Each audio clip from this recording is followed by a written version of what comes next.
Hola estudiantes de segundo año, vamos a continuar entonces una nueva clase.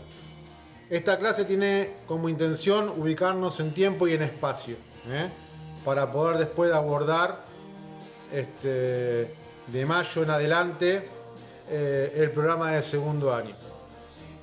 Vamos al tiempo, ¿no? La historia se ha dividido en etapas, ¿no? En donde en esas etapas hay características similares, ¿no? Y los cientistas sociales han determinado fechas muy importantes que cambian etapas, pero no quiere decir que todas las etapas se relacionen. Por ejemplo, nuestras vidas se dividen en la niñez, la adolescencia, que estoy yo ahora en este momento, y la adultez, ¿no? Muy bien. Pero todas tienen relación, ¿eh? No es que son estancos, no, todo va relacionado. Muy bien, vamos a una forma de vivir la historia, que esta forma de vivir la historia es totalmente eurocentrista, porque se tiene en cuenta los procesos en Europa, y ya vamos a explicar el porqué. Edad antigua, 3000 años antes de Cristo. Antes de la invención de la escritura está la prehistoria, que se divide en paleolítico y neolítico. Paleolítico, cazadores-recolectores. Neolítico, aparece la agricultura. Se hacen sedentarios. Aparece la edad antigua, ¿no? Muy bien. 476. Caída del Imperio Romano de Occidente. Unos años antes de la caída del Imperio Romano de Occidente, los romanos ya veían esto de que Roma iba a ser tomada debido a las invasiones de los pueblos germanos del norte, mal llamados bárbaros. Entonces los romanos, que tenían un imperio muy grande, muy hábiles, dividen, ¿no? Roma, Constantinopla. Muy bien, cae el Imperio Romano, aparece la Edad Media, la Edad Oscura, donde hay una influencia muy importante del pensamiento dogmático de la Iglesia Católica, ¿no? Todo este esplendor de los griegos y los romanos que se da acá, desaparece acá, y resurge acá, en la Edad Moderna. Es por eso que hablamos del Renacimiento, justo acá, en la Edad Moderna.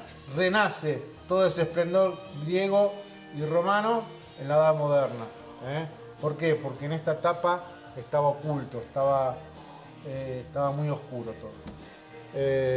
Renace en Florencia, norte de Italia. No es casualidad, son causalidades. Muy bien.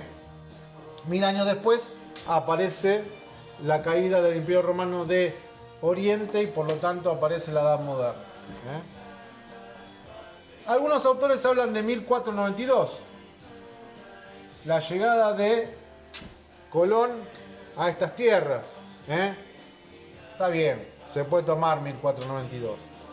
Pero es totalmente eurocentrista porque antes de este hecho,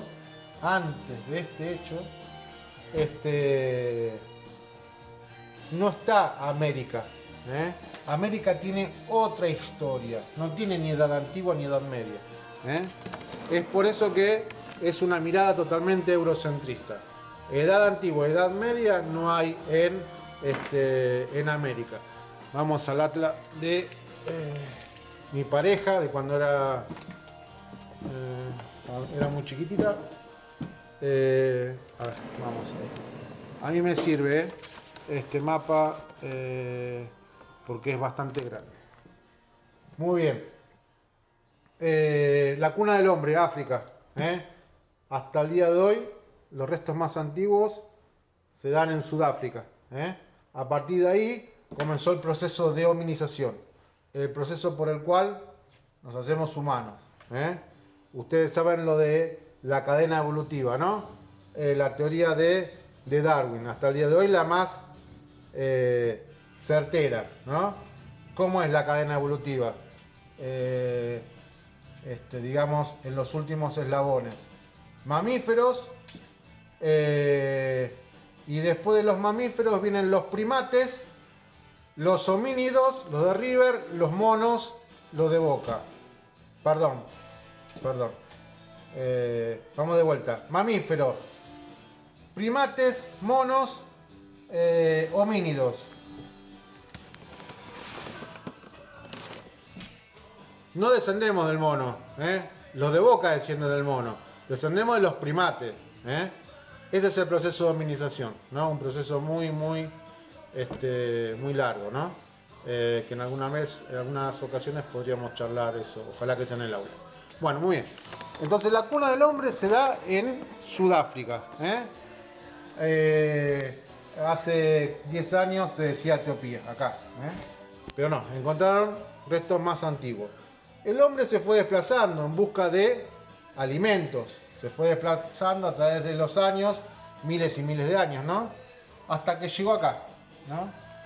Esto es Asia, bien al oriente. Acá es el estrecho de Bering. El estrecho de Bering une Asia con América. Es decir, que los primeros hombres ingresaron por acá. Entre 25.000 y 35.000 años calculan, ¿no? Esta zona estaba sometida a glaciaciones, había un puente de hielo que permitió el paso de los primeros hombres en busca de animales. A partir de ahí fue poblando todo América. Y América tiene una particularidad. En América hay dos regiones muy bien definidas. Los Andes peruanos, ¿no? Ahí se desarrollaron los incas, por ejemplo, y Mesoamérica, más precisamente México, ¿no? Y ahí se desarrollaron primero los mayas, después los aztecas, ¿no? Ahí se da zona de invención agrícola. ¿Qué quiere decir eso? Que se hacen sedentarios, Son sociedades con una tecnología muy importante en cuanto a la producción de alimentos. Los incas cultivaban en las montañas, terrazas, ¿no? Sistemas de acequias, de riego y bueno, nada, tenían 200 tipos de papas, por ejemplo. Y los aztecas cultivaban en chinampas, que eran como islas flotantes, altamente desarrollados. Lamentablemente con el español se perdió gran parte de esa tecnología. Pero al mismo tiempo que había sociedades sedentarias, agrícolas, al mismo tiempo también había cazadores-recolectores. Es decir que América es complicado desde ese punto de vista. No es como las sociedades del cercano oriente. Las primeras civilizaciones acá, a ver si lo vemos. Estoy diciendo un montón de conceptos y me estoy yendo a la rama. Acá. Miren, acá, esto es Irak, ¿no? Esto es el Golfo Pérsico. Tigris y Éufrates, los ríos. Y acá está el río Nilo, ¿no? Toda esta zona así es la medialuna de las tierras fértiles. Ahí se dieron las primeras civilizaciones. Posteriormente, en la Edad Antigua, se da Grecia, acá en Grecia, y en Italia, Roma, ¿no? Con una expansión muy importante. Bueno, muy bien. Esta situación ahí está muy acentuada en los descubrimientos, ¿no? Cuando son cazadores y cuando son sedentarios. Pero en América todavía tiene una gran complejidad. Entonces, los cientistas americanos dividen la historia en dos etapas. Paleoindio, cazadores-recolectores, y neoindio, ¿no? Sociedades agrícolas.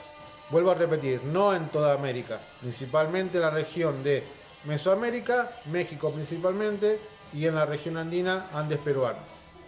Muy bien. Entonces, primeros pobladores de América, 25.000 a 30.000 años aproximadamente.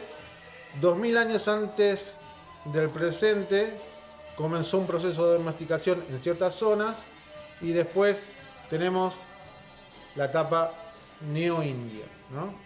Y esa etapa tiene tres periodos: preclásico, clásico y posclásico. Por ejemplo, en la etapa clásica va del 300 al 900, están los mayas, ¿no? Y después del 900 aparece la posclásica y ahí tenemos los incas y los aztecas. Son sociedades más belicosas que en la etapa clásica. Hasta la llegada del europeo. Es decir que hasta la llegada del europeo, América tenía otros carriles totalmente diferentes a los de Europa. Es por eso que la división de la historia es eurocéntrica. Es decir que es el centro de Europa. Me estoy yendo a las ramas, pero bueno, esto es un poco el repaso de año pasado. Muy bien, ¿qué pasó acá? En 1453, cuando cae el Imperio Romano de Occidente. Acá las sociedades no conforman estados, son reinos totalmente fragmentados, feudos, señores feudales, mucha invasión y no conforman estados. En el siglo XIV, siglo XIV, 1300 y pico, hay unas terribles pestes, ¿no? Un tercio de la población europea va a fallecer ahí, la peste bubónica, la peste negra. ¿Y qué generó? Generó una situación totalmente adversa para los señores feudales, para la nobleza, y comenzó el poder de los reyes, ¿no?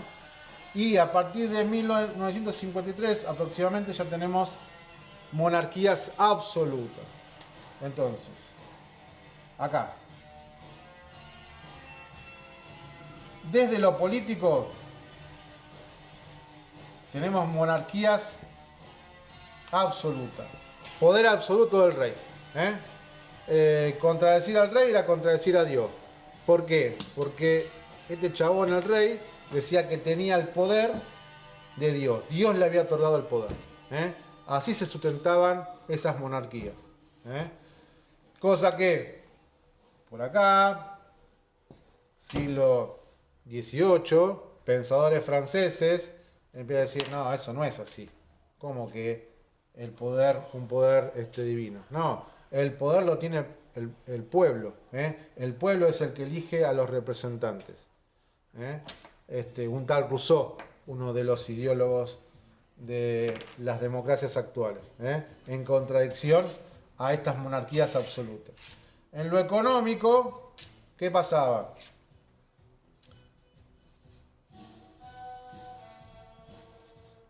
Existía el mercantilismo. El mercantilismo es una etapa previa al capitalismo, ¿no?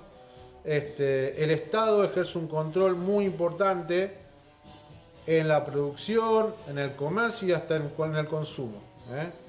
Todo lo contrario al capitalismo, ya vamos a ver todo eso, ¿no? Al capitalismo no le gusta el control del Estado.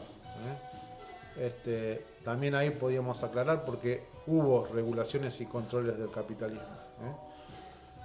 Pero bueno, el mercantilismo, el Estado ejerció un poder absoluto en el comercio, en la producción y en el consumo, ¿no? Y ahora vamos al mapita para aclarar una cosa que no se pase, ¿no? ¡Opa! Ahí está. Miren, los turcos, acá, caída de Constantinopla, ¿no? 1453. Los turcos no permitían este intercambio comercial entre Europa y Asia, principalmente la India, ¿no? Por lo tanto, tienen que buscar una ruta alternativa para llegar a la India. La ruta alternativa, primero fueron los portugueses, ¿no? Península Ibérica, Portugal y España. Los portugueses navegaban por las costas de África y llegaron a la India. Como monopolizaron esa ruta, ¿no? No les permitía a los españoles utilizar esa ruta, los españoles se ven obligados a buscar otra ruta alternativa, que es navegar hacia el oeste, ¿no? ¿Qué pensó Colón cuando llegó a esta zona? Pensó que llegaba a la India, de ahí indios, ¿no? Posteriormente vino un tal Américo Vespucio que llegó a estas zonas y se dio cuenta tuvo una idea de continente. Colón no la tuvo eso. Gracias, entre comillas, a Américo Vespucio, gracias porque en realidad, vamos a limpiar el mapa acá, no sé qué tiene. Gracias a Américo Vespucio, entre comillas, voy a repetir, tiene el nombre de América. En realidad, tendría que tener un nombre autóctono, por eso me replanteo esto. Muy bien. Entonces, ¿qué pasó con América? Mercantilismo. Una de las principales características del mercantilismo es tener riqueza en oro y plata. ¿Qué pasó? España se robó toda la riqueza, primero de los indígenas, de las sociedades agrícolas, aztecas e incas, roba y después se dedica a las minas de oro y plata en Bolivia y en Zacatecas en México. Y hay todo el caudal de oro y plata para Europa, para enriquecer a Europa. Siglo XVI, principio del XVII, España tiene la potencia más importante, posteriormente la va a perder, ya voy a explicar el porqué. Pero bueno, entonces tenemos monarquías absolutas, un poder absoluto del rey, el rey es considerado como un dios, y mercantilismo, en donde el Estado ejerció un control muy importante, y en lo social, también es importante, existían sociedades estamentales. Había 3 estamentos. Esperen que voy a sacar para escuchar los redondos. 3 estamentos, o 3 estados. El clero, la nobleza, el resto de la población. Clero o nobleza es lo mismo, podía ser la nobleza o el clero, es lo mismo. Son los que tienen privilegio. El resto no tiene privilegio. Están los campesinos y están los burgueses, la burguesía, los comerciantes, los mercaderes, los artesanos. Esa gente no tenía privilegios.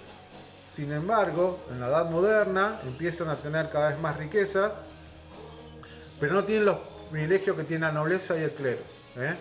La burguesía toma la nobleza como parasitaria, no produce. El primer enfrentamiento entre la nobleza y un estado absolutista, monárquico, se da en Inglaterra. Le cortan la cabeza al rey, Carlos I, y ahí Inglaterra avanza, ¿no? Porque cuando las sociedades tienen más derechos, avanzan. Cuando las sociedades están contenidas y no tienen derechos, no avanzan. Es una ecuación que en sociología no falla. La burguesía asciende, llega al poder y se da la revolución industrial. No es casualidad, es causalidad. Entonces, lo que tenemos que analizar es Edad Moderna, monarquías absolutas, mercantilismo, sociedad estamental. Primer golpe a la monarquía, revolución en Inglaterra. Más o menos 1648, siglo XVII. Más tarde se da en Francia, se da una gran revolución, que los cientistas sociales la toman como el pasaje de la edad contemporánea a la edad moderna. Los franceses toman la revolución inglesa, ¿no? Hay un pensador que es John Locke, que fue un pensador de esos pensadores franceses 100 años más tarde. Esa parte tenemos que ver. Yo les voy a dar la semana que viene una actividad que tiene que ver con eso. ¿Qué pasa en Francia, siglo XVIII, el iluminismo o la ilustración? Es fundamental para poder entender mayo de 1810. Muchos conceptos, muchas cosas, a lo mejor los confundo, pero si miran 2 veces las clases, o a lo mejor una, o a lo mejor 3, vamos a tener una idea de proceso. Es fundamental entender el proceso. En historia hay que analizar el proceso histórico. Si no tenemos en cuenta el proceso histórico, las relaciones, ¿no?, que se dan a través de la historia, no podemos entender el presente y menos vamos a pensar en el futuro. Nos vemos. Buena semana.